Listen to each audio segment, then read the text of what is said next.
Have you ever truly stopped to consider it? That chilling moment when your chest tightens, your breath catches, and a terrifying thought flashes through your mind. What if this is a heart attack and I'm completely alone? It's a prospect that sends shivers down the spine, isn't it?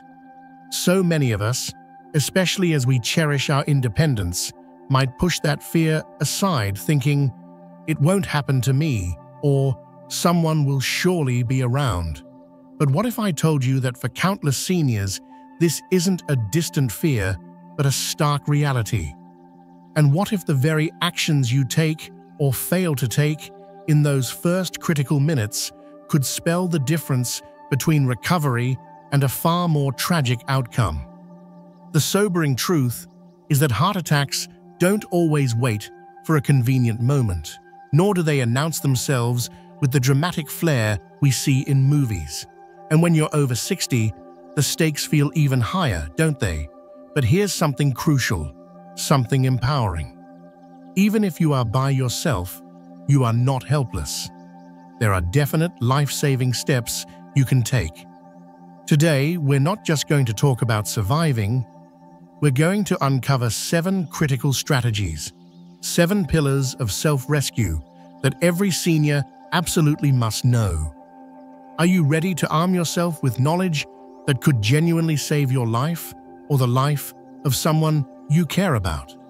Stay with me, because what we're about to discuss goes beyond simple advice. It's about taking back control in a moment of crisis. Now, what's the very first hurdle? It's recognizing the attack itself. And this is where so many well-meaning folks get tripped up. We've been conditioned, haven't we, to expect that sudden, elephant on the chest, fall to the floor moment. But what if your body's first warnings are far more subtle, almost like a whisper you could easily dismiss? Think about it. Many seniors experience unexplained fatigue, a bit of indigestion, or a fleeting discomfort. How often do we just chalk it up to getting older or something I ate? But could these be the very signals your heart is desperately trying to send? The reality is, a heart attack often begins with a deep, uncomfortable pressure, a squeezing, or a fullness in the center of your chest. It might not even be intense pain initially. It could come and go, couldn't it? Luring you into a false sense of security. But listen closely. If that sensation lasts more than a few minutes, or if it keeps returning, that is your cue. Don't you dare second guess it. And it's not just about the chest. Are you experiencing shortness of breath even when you're resting? Does it feel like you've climbed a mountain when you've only walked to the kitchen? What about pain or discomfort radiating to one or both arms, the back, neck, jaw, or even the stomach? Some people, particularly women and older adults, might feel more of a pressure in their back or an upset stomach than classic chest pain. Have you ever felt a sudden cold sweat, nausea, or a dizzy spell that seems to come from nowhere? These aren't just random symptoms. They could be your body's emergency broadcast. Imagine someone like Arthur, perhaps 72, feeling a peculiar tightness under his breastbone. Maybe he thinks it's just heartburn. But then he notices he can't quite catch his breath, and his palms feel clammy. What if he remembered a video just like this one, reminding him that heart attacks don't always play by the rules? That crucial moment of recognition, instead of dismissal, could be the very thing that saves him. Your body often gives you these subtle nudges before the real crisis hits. Are you listening? Ignoring these early whispers, waiting for the dramatic, chest-clutching scene, might mean you're waiting too long.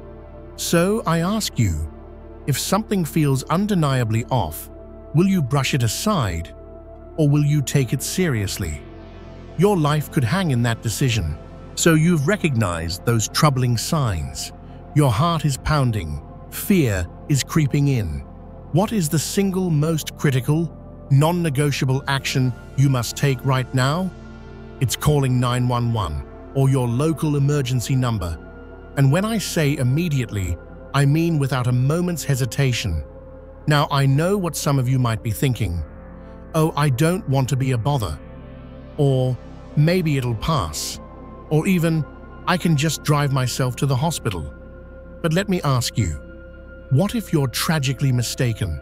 What if every second you delay is a second your heart muscle is being starved of oxygen, leading to irreversible damage? The thought itself is terrifying, isn't it? Trying to tough it out or driving yourself is one of the most dangerous gambles you can take. What if your symptoms worsen dramatically while you're behind the wheel? What if you lose consciousness? You wouldn't just be endangering yourself, but others too. Calling emergency services isn't just about getting a ride. It's about bringing trained medical professionals and life-saving equipment to you. They can begin treatment en route, monitor your vital signs, and are prepared for complications like cardiac arrest. Think of them as your first line of defense, arriving with the cavalry. Consider Eleanor, perhaps 77. She felt that telltale ache in her shoulder, a wave of nausea, that dreadful cold sweat. Her first instinct might have been to call her daughter. But what if she remembered this crucial advice? In a potential heart attack, call 911 first. Family can be notified after help is on the way. That single, decisive call, made without delay, could be the reason she's able to tell her story later. Dispatchers are trained for this. They would rather you call and it be a false alarm than for you to wait until it's too late. So, make sure your phone is always within easy reach. Do you know how to use the emergency call feature on your smartphone, even if it's locked? Now is the time to find out. Not when you're struggling to breathe. This step isn't about panic, it's about decisive, life-preserving action. All right, you've made that critical call. Help is on the way. Is there anything else you can do in these agonizing minutes? Absolutely. And it's something remarkably simple, yet profoundly effective. If you have it, and if it's safe for you, chew one standard 325 milligram aspirin. Now, why chew it, not just swallow it? And why is this so important? Aspirin is a potent antiplatelet medication. In the context of a heart attack, which is often caused by a blood clot blocking an artery supplying your heart, aspirin works to thin the blood and can help slow or even prevent that clot from growing larger. Chewing it allows for faster absorption into your bloodstream compared to swallowing it whole. We're talking about precious minutes here, aren't we? Minutes that could reduce the amount of damage to your heart muscle. But, and this is a big but, this isn't advice for everyone. If you're allergic to aspirin, if you're on specific blood thinners, or if your doctor has explicitly told you not to take it, then this step is not for you. This is where knowing your own health, and perhaps having a quick chat with your doctor about this before an emergency, is invaluable. What about those coated or delayed release aspirins? In a pinch, if that's all you have, chewing it is still better than not, but plain uncoated aspirin is ideal. Think of George, maybe 70, who felt that dreaded tightness spreading. He remembered the aspirin in his kitchen. Chewing that one pill while waiting for paramedics might have been the very thing his cardiologist later said limited the damage. It's a small act, but it's grounded in solid medical science. So, a little homework for you. Do you have aspirin readily accessible? Not tucked away in a bathroom cabinet you can't reach if you're feeling weak, but perhaps in your nightstand or a kitchen drawer. Is it within its expiry date? These small preparations can make a world of difference. Isn't it astonishing how such a common pill can play such a heroic role? You've called for help, you've taken aspirin. Now, what's your next critical mission? It's to do almost nothing. That's right. You need to sit or lie down in the safest, most comfortable position you can find and stay as still as possible. This might sound counterintuitive, doesn't it? When we're scared or in pain, our instinct might be to pace, to fidget, to try and walk it off. But in the case of a heart attack, any extra physical exertion is like adding fuel to a fire. Your heart is already struggling, desperate for oxygen. Making it work harder by moving around is the last thing you want to do. Ideally, sit with your back supported, perhaps in a comfortable chair, with your feet flat on the floor and your arms resting loosely.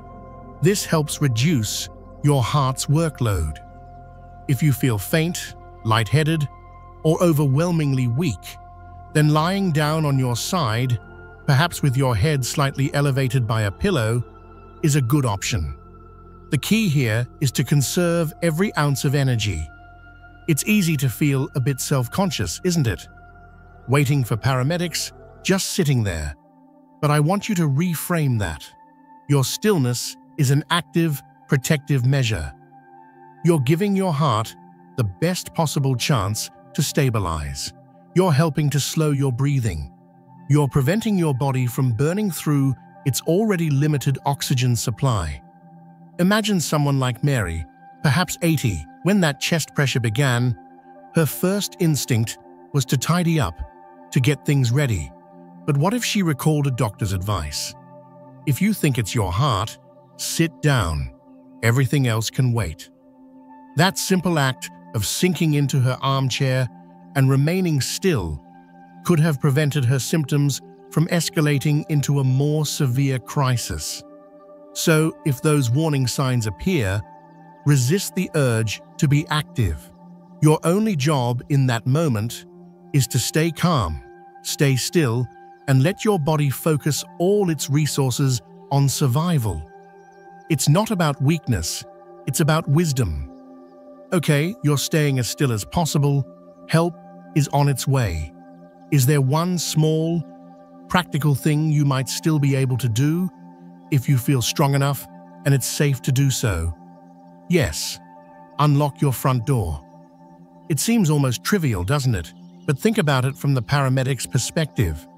They're racing against time. Every single second counts. A locked door, even if they are trained to force entry, creates a delay. It adds precious seconds, even minutes, to the time it takes for them to reach you and begin life-saving treatment. And let's be honest, the last thing you need is the shock of a door being broken down if you're already in distress. If you live alone, especially in an apartment building with multiple locks or a gated community, have you ever thought about the logistics of emergency access? Now is the time to ponder that. Is your door easy to unlock quickly from the inside? Is your house number clearly visible from the street, even at night? These aren't just minor details, they are crucial elements in your emergency preparedness. Consider someone like Peter, 75, living in a condo. When his symptoms struck, he managed to call 911, chew his aspirin, and then, because he was near the door and felt steady enough, he unlocked it. Those paramedics might later tell him that this simple action saved them vital seconds. It's often the last thing people think of, isn't it? But it can make a significant difference. Now, a crucial caveat. If walking to the door feels too risky, if you're feeling profoundly weak or dizzy, do not attempt it. Your priority is to stay safe and conserve energy. But if you are close by, and you can do it without undue strain, unlocking that door is an act of profound foresight. Some people even consider medical lockboxes or smart locks. It's about removing one more barrier between you and the help you desperately need. It's a small gesture that says, "I'm ready for you." You're waiting, your door is hopefully unlocked. Your phone has already played a vital role in calling for help. But can it do more? Absolutely. And this is where a little bit of tech savviness or even just basic phone knowledge can be a lifesaver. First, if you're still on the line with the dispatcher or if they call you back, use your phone's speakerphone function. Why is this so important? It allows you to communicate hands-free. You won't have to clutch the phone to your ear, which can be surprisingly strenuous when you're fighting for breath or feeling weak. It allows you to focus on staying calm and on your breathing. Moreover, the dispatcher can often glean important information from background sounds, your breathing patterns, any changes in your voice, or if you suddenly stop responding. But there's another incredibly powerful feature on virtually every smartphone today: the emergency medical ID or a similar function. Have you set yours up? On an iPhone, it's accessible from the lock screen. Android phones have comparable features. This is where you can store crucial information: your age, known allergies, current medications you're taking, pre-existing medical conditions like diabetes or heart disease, and emergency contact numbers. Imagine if you were to lose consciousness before the paramedics arrive. How would they know your medical history? How would they know if you're allergic to a common emergency medication? Your medical ID can speak for you when you cannot. Think of Sarah, perhaps 78, who fainted just as help arrived. Her medical ID immediately informed the paramedics she was diabetic and had a specific allergy. This didn't just save time. It prevented a potentially harmful intervention and allowed them to contact her son. Setting this up takes maybe 5 minutes. Just 5 minutes to provide information that could be utterly priceless. It's not just for the young or tech-savvy, it's a vital tool for every single one of us, especially as seniors. So, if you haven't done this, will you make it a priority today? It's a silent guardian, ready to assist when you're at your most vulnerable. The paramedics are on their way. You've done all the practical things. But in these tense, waiting moments, panic can feel overwhelming, can't it? Your chest is tight, your thoughts are racing, your heart might be hammering. Is there anything left in your arsenal? Yes. There is the profound, innate power of your own breath. Now let me be clear. Controlled breathing isn't going to magically unblock an artery. But what it can do is help calm your nervous system, prevent your body from spiraling into full-blown shock, and potentially keep your heart from beating dangerously fast or erratically due to stress and anxiety. The more anxious you become, the harder your heart has to work. Slowing your breath can be a gentle rein on that runaway rhythm. You don't need to be a yoga master for this. Try this simple technique. Breathe in slowly and deeply through your nose, perhaps for a count of 4. Feel your abdomen expand. Hold it for just a moment. Then exhale slowly and completely through your mouth, maybe for a count of 6. Just focus on that rhythm. In for 4, out for 6. Repeat. This simple act gives your mind something to anchor to, a point of focus amidst the chaos. It can help soothe the fight or flight response. Think of David, 82. When the pain hit, fear threatened to consume him. But he remembered a simple breathing exercise his doctor had once shown him. He focused on each breath, in and out. He told himself, "Stay calm, stay alive." By the time help arrived, his heart was undoubtedly stressed, but he hadn't succumbed to overwhelming panic, which might have worsened his condition. You can practice this kind of breathing anytime, can't you? When you're relaxing, watching television, or feeling a bit stressed. The more familiar it becomes, the more instinctively you'll turn to it when the stakes are truly high.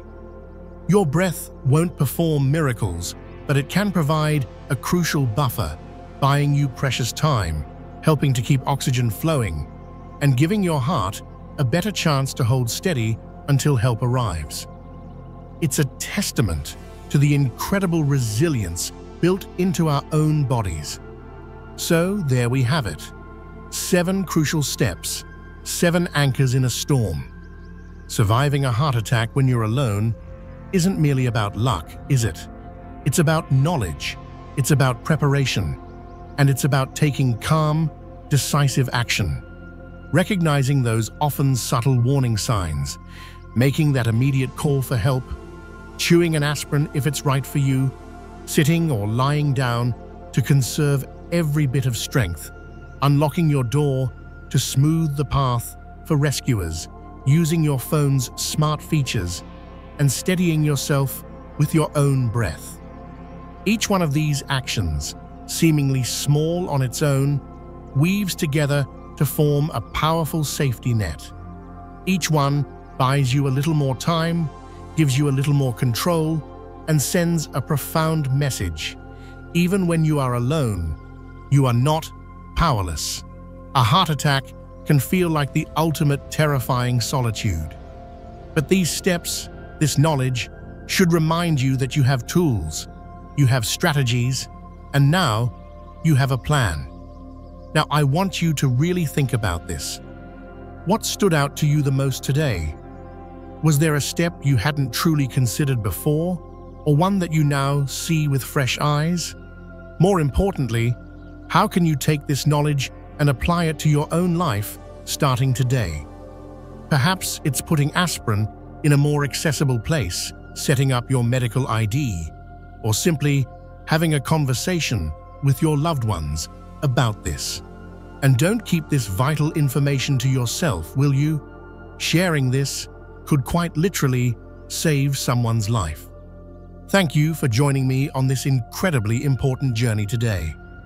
I genuinely want to hear from you. Please leave a comment below. Share one key takeaway, one thing you've learned, or one action you plan to take. Your insights and experiences are so valuable to this community, and reading your comments truly motivates us to continue bringing you content that matters. If this video has provided you with value, if it's made you think, please give it a thumbs up, subscribe to our channel for more empowering health content, and share it far and wide. Your support is what allows us to keep these crucial conversations going. Thank you for watching. Stay safe, stay informed, and here's to living your healthiest, most empowered life. We look forward to seeing you in the next video.